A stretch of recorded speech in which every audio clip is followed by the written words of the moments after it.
So we're just waiting here to Oh, see. Hello. hi. How are you? Good. How you doing? I'm good. I'm not going to lie, guys. I'm pretty proud of myself for figuring this Well, out. oh, you did. It's my first Oh, Instagram live. well, welcome. I'm so happy. You know what? We've hosted several Instagram lives so far, and it seems to be that we've given folks the opportunity to host their first one. So I'm very happy to hear. No, thank you. Yeah, you gave me good instructions, so here I am. Well, we're very, very happy. Hopefully, you're doing well and high spirits. Yeah, feeling like we're finally getting there. So it's really quite exciting. I can't say it, and I'm trying not to get too hopeful because COVID's thrown so many awesome surprises at us, but I'm finally letting my Yeah. guard down on that one. Yeah. For sure, I can tell you, there's been a very unpredictable, I don't know, 18 months now. I have no idea. I've lost count. I don't even know what, that kind of mentality. But we are getting close. I would agree as well. We're getting there. And that's probably why our session is called Revenge Summer, because folks are looking at making up for all the time they spent indoors this Yeah, summer. I know, myself included. And that's why we kind of need your help. So, Yeah. Okay. kind of after a year and a half of all of this, or what seems to be this never-ending lockdown, really, data reports are showing that Canadians have actually saved quite a bit of money. And looking at how things are opening, they are again willing to or looking to make up for all the time they spent indoors, and hoping to spend a little bit this summer. Now, we don't want those savings to kind of go to waste. We want to make sure we can make the most out of them. So what advice do you have for folks that are looking to spend their money this summer? Okay. So I'm going to start by saying we all deserve to spend money. So let's not pretend that you should go no, just stay at home and keep saving because that's the best thing you can do. That's no fun. It is revenge summer. And so go out and spend. But I can't emphasize, there's two things I want to emphasize in this. One is to have a plan before you go and make any major decisions. Having a financial plan does not necessarily mean I'm saving X amount of dollars per month, so therefore I have a financial plan, right? I hear that quite often. Oh yeah, I have a plan. I'm saving, $100 a month. Well, that's great, but that's not put into the context of your bigger goals and ambitions. So make sure that you have a financial plan in place that will show you what you need to save, what you need to be doing in order to hit various milestones that you've set out for your future self, pre and post COVID, right? Your future self might have different ambitions now, who knows? But whatever those are, make sure that plan is in place and you know what you need to be doing. Okay. The second thing with that is, don't necessarily say, well, I've managed to save all of this money right now, and so I'm just going to go blow it because I never expected to have that money. Right? Let's be honest. We've all told ourselves in the past, I'm going to save more money as soon as I X. It's like how I'm always like, I'm going to start my diet on Monday because on Friday I have wine night on the patio, and on Saturday I'm going golfing. I'll probably drink beer. So why start it now? It's the same thing with saving, right? We always make excuses as to why we're not doing it at the capacity we believe we should. And so we've been given this weird and wild opportunity to save, be forced into these savings because we had nothing else to spend our money on. So don't just go ahead and blow it all right away and buy the boat or whatever. Be cognizant of the future expenses that those purchasing decisions are going to create for you. A lot of people got pools installed this year. Awesome. I have a pool. I love my pool. I wouldn't change it for the world. I have to tell you, it's expensive. Everything breaks all the time. Every time you open it, something's broken.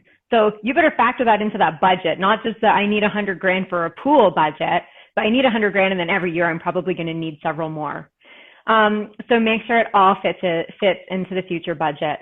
Okay. And then this is not going to sound very revengey of the revenge summer, but the last point I want to make in this, and it's not as much fun, but I have to say it, is as you make more and more purchasing decisions, you'll have more and more resting on the income that you're bringing in the door. And so if there is anything that takes you away from being able to earn that income, like an accident or a sickness, you better have your income protection plan in place. Some people are fortunate enough to have this through their employers. Not a lot of people look at what exactly is involved in that. Not a lot of people know that your employer plan can be capped out at a certain amount of money. So maybe you're earning, you know, 8, 9, 10,000 a month, but your employer plan caps you out at providing you 2,500 a month. Well, obviously there's a big gap there. Not a lot of people understand what's covered in their employer plan versus what's not. So do that research. It kind of sucks. It's not fun. It's boring. You know, you can depend on an advisor like myself. This is what I do. and, you know, really understand what you've got for income or protection. And then if you're actually going to have people left behind if you ever drop dead tomorrow, then same thing, right? That income stops when you die. Make sure you've got that proper protection in place. So have these wonderful, awesome experiences. Make sure you're well protected though at the same time. For sure. And I actually really like the way you started this too. It's just like, you know what? It is revenge summer. We got to just own it. The fact that, you know what? We do deserve a little bit of spending here and there where we can, right? But the main point is to start with a plan. And not just to have like, okay, here's my plan and it's going to start on Monday and Monday never comes, you know, kind of thing. But I can speak on that side of things. But you know what? Actually understand your plan. Do your research and put in, like, there's an intention to each piece of this puzzle, but this plan rather.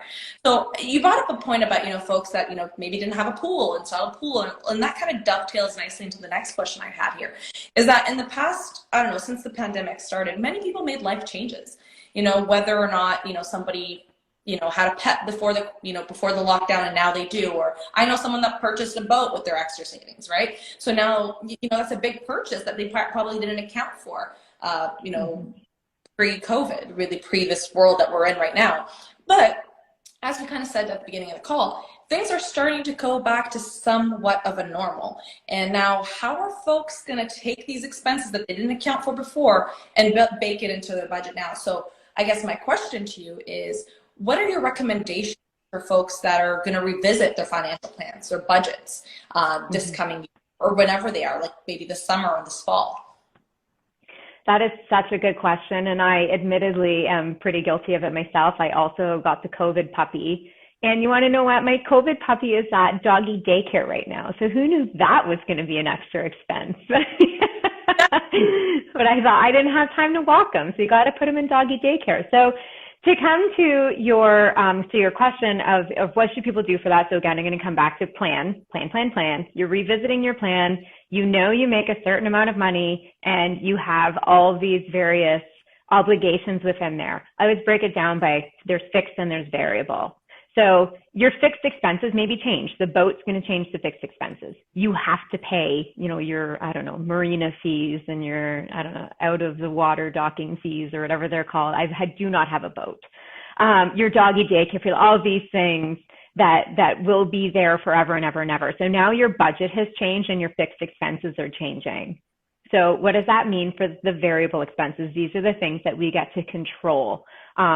What does that mean for your variable expenses? Things like going out for lunch, you know, or dinners or concerts or even travel. So some of that stuff might have to take a hit because of this purchase decision over here. It doesn't mean that it's right or wrong. It's just, you know, you have a finite amount of income to some degree. If you have control over changing that, then, you know, start there. That's a better way of looking at it. But you've got this finite amount of income for now. And so if you don't have control necessary about changing it the extent that you need to, then you'll have to start changing the variable expenses and paying attention to that part of it.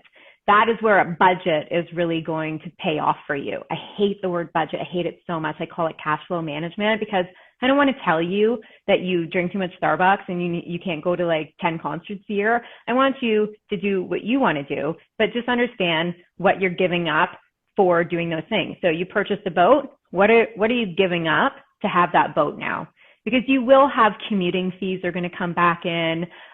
There are going to be restaurants. There are going to be concerts one day, which is like almost weird to think about. I know.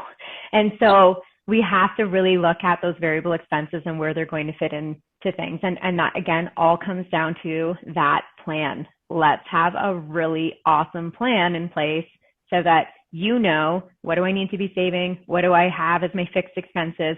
And so where does that leave me on the variable? If you take all your fixed expenses and shove them into an account that you can't see anymore, then you'll be less likely to be left on a negative bank account balance at the end of each month, right? Yeah, I totally get that. And actually, you gave me a little bit of a thought here too, because I'm a millennial. I know not many people are fans of it. I know you're millennial too. So, yay, millennial. Even though I don't know how to do Instagram Live, I get to call myself a millennial. So we're good. We've got that, and I know we've spoken to it a bit before, but we're seeing it more this time around than before, just because now things are coming and there's a lot of anticipation. There's so much that folks want to do. I want to go to this patio. I want to go to this like resort. I want to do all of this stuff. So the millennial mentality, not to say all millennials have it, but is YOLO. You only live once. And why do I need to save? I made these extra savings. That's great. I didn't account for that. I'm going to spend it. Now, I don't want folks to sit there and go into like that, blow through their money, as you were saying, of course. But what can you do to kind of help that mentality? Is there a tip or a trick to kind of, or a mantra to kind of bring those folks to let them know that it is YOLO. You only do it once, who knows? But you want to keep those savings as well. It's not like spend it all and nobody's taking anything with them kind of thing. So. Yeah, I love that YOLO. It's so true. I feel like being a financial advisor, I have like these, like the angel and the devil, the YOLO, and they're like, but I should save everything. And I don't know who to listen to. My husband's my YOLO guy, that's for sure. So, yeah, I know you got to have one. So there is a balance, right? There's such a fine balance. You never want to, rob Peter to pay Paul, in a sense that, you stop saving so that you can YOLO your life away, or that you sit at home so that you can just save all of your money. I think, again, I don't know if I can say it enough. If you have a plan in place, you will know what kind of capacity for YOLOing, let's make that a term, that you have, right? If you know that, hey man, I managed to stash $10,000 this year, this is insane for me, then amazing. Well, maybe that $10,000 means that for the rest of your career, you only need to save $100 a month, versus if you spend the 10 grand, you need to start saving $200 a month. So which one do you want it to be? And if you understand those things, it's not, again, that there's a right or a wrong answer, but there is an informed decision being made. I think that's the biggest part for me when I'm working with my clients is, I'm not trying to tell you that what you're doing right now is wrong, but I am trying to tell you that there's a decision to be made here. If you want this to be your retirement and this to be your life, it's not going to happen. So let's make a decision on which one you're going to adjust and how you're going to make those adjustments or the expectations. And then that way you've made that informed decision. So if you want to spend that 10 grand, that's fine. But you know now that you're responsible for stashing $200 a month. So with that, the second thing I can say is, it's like the oldest trick in the financial book. You pay yourself first. If you have it automatically that on the day your paycheck arrives, there is $100 or $200 or whatever it needs to be that's automatically flowing out of your bank account into whatever savings vehicle, whether it's an RRSP, a tax-free savings account, a high-interest savings account, whatever it is, then that money's gone. And you've already done that, and everything else is there for you to YOLO with. And I think that can help you find that balance of, I feel like I'm spending so much money, but I can rest assured that I did my due diligence, I did my savings, and so it's okay that I'm spending this money. Yeah, and I think that's actually a really good way to put it. It's just a priorities kind of thing. Like, what are your priorities? Is it is it retirement, or is it like, short-term, long-term? Is it just right now? Or is it, maybe, take a look at your plan, take a look at what you think is most valuable and most important to you, not just right now, but maybe for later, as well, for folks who just kind of, I think Sheila just wrote YOLO with the side of plan. I just saw that. I love it. YOLO with the side of plan. So a little bit of both worlds, I guess that's what we're looking at. And I know that with Revenge Summer in mind, that folks, it's, go and have a great time kind of thing. But at the same time, don't forget about the plan. Start with the plan is what I'm going to walk away with right now, kind of that. Yeah. We touched upon something. Now, I was a commuter, prior to COVID, I would commute every single day to work, and that takes quite a bit of money, and I know I'm not alone. And then other folks, some people would call it a bad habit, rather, if you eat out every single day, that's like $20 for lunch, $5 for coffee, and that $20, $5, whatever it is, adds up every single day. Now, these bad habits might come back kind of thing, and I'm putting them in quotation marks because everybody differently, right? Now, I know we kind of touched upon it a bit, but can we dive a bit deeper onto what folks can do to make sure that they don't catch themselves spending the way that they did before? Maybe because, it's like, maybe COVID gave them an opportunity to kind of say, okay, I can really make a lunch at home and take it with me. Or, for the commute, maybe I'll take a walk instead of this. I don't know. It just depends. Like, what are your thoughts on, making sure you keep yourself in check when you come to spend? It's a great question. And I think that part of it's going to depend a little bit on your personality. But what I personally love, I'm like there's an app for everything, right? So I have like 1,000,001 apps on my phone because the apps rule my life. So there are a lot of apps that will actually sync directly to your bank accounts. Kind of freaks me out, but I've had one for 9 years and I so far haven't been robbed. So it syncs to your bank account. I know, fingers crossed. And there's always security breaches everywhere, so whatever. So yeah, there's apps that will link to your bank account, and it will draw the information of like what you're spending, because it attaches to your Visa cards and everything else, and it will actually categorize it for you. Be like, here's what you spend on housing, here's what you spent on food, here's what you spent on alcohol, here's what you spent at restaurants, here's what you spent on travel, and so on and so forth. And so I just saw delete skip. I can't. I live on skip. I'm sorry. That's one of my fixed expenses. No, I'm just kidding. Yeah, I just don't want to cook sometimes.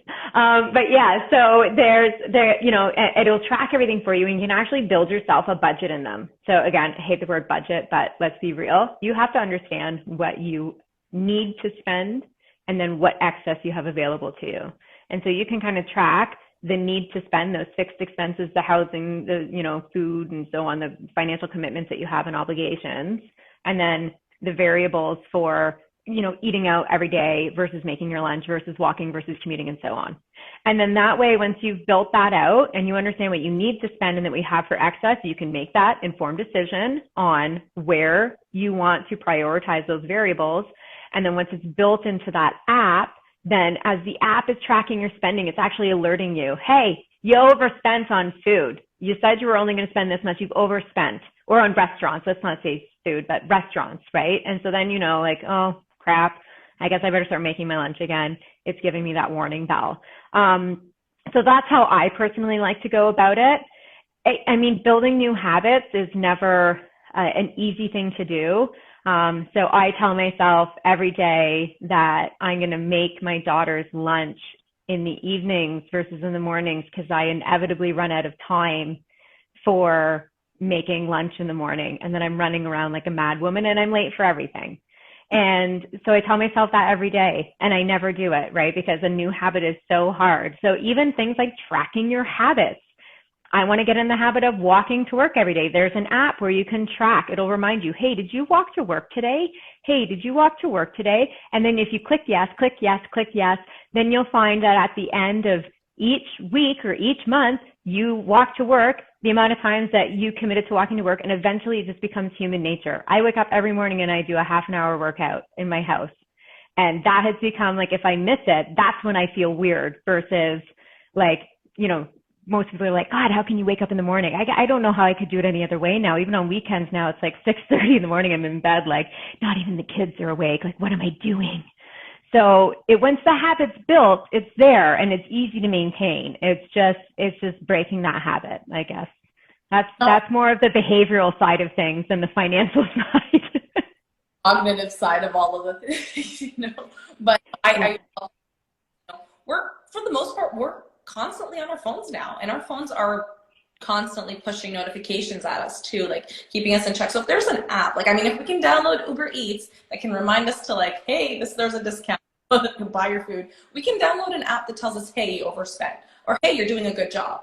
It's just that kind of sense of motivation and reinforcement. When folks are reinforced, they feel a sense of positive reinforcement, they're going to want to do it again, and then once that builds up and becomes a habit, then you're kind of set on a good path from there, right? And Sheila actually mentioned here, real-time feedback is awesome. And I do agree, it's just that push notification right there, seeing everything in real time. It prompts you, not like, I'll do it later. Because when you put it off, again, Monday never comes back. thing, right? Exactly. Or even if like you have someone like, your financial advisor checking in with you quarterly, and then at the end of the quarter, you're like, I don't even want to talk to him because I'm not going to be able to say I did what I told him I was going to do. Right. And like that sucks. So But it's that level of transparency too. You got to have that. You got to own up to the fact, like you did spend this much, and you want to go back and make sure that you're back on this, right track, or the track that you want to be on. Because again, there's no right or wrong. That's true. And actually, Nick also mentioned the Peloton. I read a very interesting article about someone who did the math around if you just buy Peloton and just work out at home, you save this much instead of having to go to the gym and renew your membership or add-ons and whatever. So very interesting kind of perspectives coming out of this, stay at home.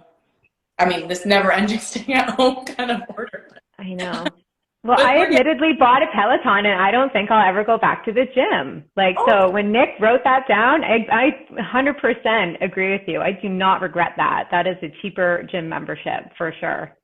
And it's at home. I love home. So I know I've been saying I've become attached to my couch now, but I'm ready to get out. I'm ready. I think the sun is shining and it makes you feel a lot better.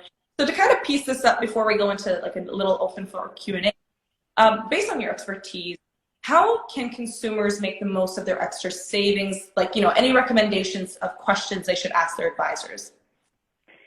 For sure. So I think first and foremost, if you don't have an advisor, get an advisor, right? So there's a lot of talk happening around DIYing things. And sure, if you want to argue that you can DIY your investments, but I'm not going to try to fight you on that. There's pros and cons, blah, blah, blah. But it is really hard if you're not in the financial industry to know the financial industry and all of the ins and outs and all the nuances and all the things to look out for. Like even for myself, because I spend so much time with my clients, I have my own financial advisor because I don't want to be responsible for paying attention to my own stuff. So get an advisor because they will help you to understand where some of your opportunities lie. They'll help you map out this plan for yourselves. And they're not out there to just make money off of you, right? There's a lot of bad press about advisors, and yeah, sure, there's bad apples in every single industry, but get an advisor. So when you get that advisor, there are things to know. Like there are different ways that advisors get paid, right? Some advisors, if you're in the insurance business, you have no choice but to get paid by commission. That's not necessarily a bad thing. Do you really want to pay an insurance person by the hour to talk to them? You probably never make sure you're adequately protected. Let's get real. It's not the most fun conversation to have with people. So they get paid commission. What about investment advisors? What kinds of fees are built in? What kind of fees are added on top? Like, there are different ways of having front-end loads and back-end loads, which, in various provinces won't exist anymore. And so there's all sorts of stuff around that. There are also advisors who just work fee for service. So if you say, like, I want to DIY my own investments and I don't think I need any insurance right now, can I just pay somebody like I would pay my accountant? Yeah, there are advisors that do that. And there are advisors that do a blend of it. So don't be scared to ask how they get paid and seek out the advice based on how you want to receive it. That's a big question. Now, I'm not saying this because I'm on an Advocis platform, but I would also want to vet that my advisor is a member of a professional association, because it does come with a voluntary, if you're part of a voluntary association, you are voluntarily committing to a code of conduct, right? That feels pretty good. Like I trust my dentist and my doctor because I know that they're backed by an agency that's going to, slap their wrists if they're not doing the right things. So find out, are they a member of a professional association? That also is going to do a good job of vetting if that person's actually licensed. When you hear about all these scams, those aren't people who have a license. They don't have a license. They're just taking your money and putting it in their bank account. You don't need an investment license for that. So what a good way to vet that they actually have a license. And then, the third thing that I would suggest that they look for with an advisor is the education. at this point in time, our industry is making great headway into creating education requirements for financial advisors, but as of this point in time, we don't have any.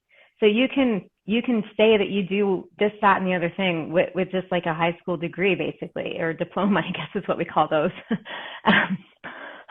And so, Nick, you're right. Like, Advocis, hurrah for you guys. I'm so excited by what you guys are doing with this work. But, find out what they have for education, because every designation behind their name is something that they elected to do on their own to further their commitment and their expertise in this arena.